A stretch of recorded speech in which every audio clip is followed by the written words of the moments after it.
Rusl utan af til dæmis hlutum sem þú ert búin að nota og já. Það dós sem maður getur ekki nýtt af vörunni sem maður keypti. Ruslið það sem maður hendir og það sem maður búin að nota og ekki gagnlegt lengur. Maður hendi því og maður flokkar það. Maður ætti nú helst að flokka það. Og ég nú alls upp við það að flokka það. Maður flokkar það. Maður bara hendi í sér ruslatunnu og þá fer bara ruslatunnan á sér stað og já, þá maður bara búinn að flokka. Maður setur bara svona ekki allt í sama dallinn, heldur sumt í einn dallinn og sumt í hinn dallinn.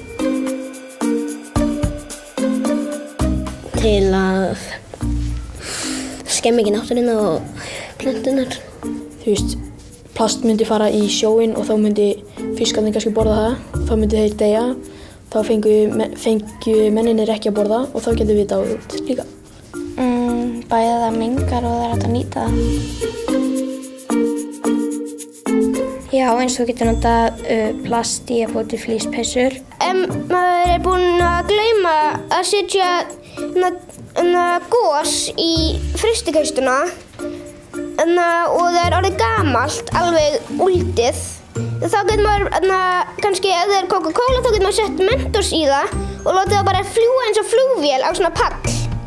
Til dæmis eins og plasti, þá þetta búið til garn, búið til helling og því og margt annað. Maður býr bara til mold úr því og notar bara og setur það bara í gróður, kannski til að bara láta blóm vaxa. Svo líka hægt að nota kannski bananahýði og henda því hjá tré og það breytist í mold svo tréð vaxir hraðar. Þetta fer í pappa og svo ég bara ruslabíllinn sem gerir þetta. Og þetta hérna held ég pappi eða plast. Förum áfram rétta leið.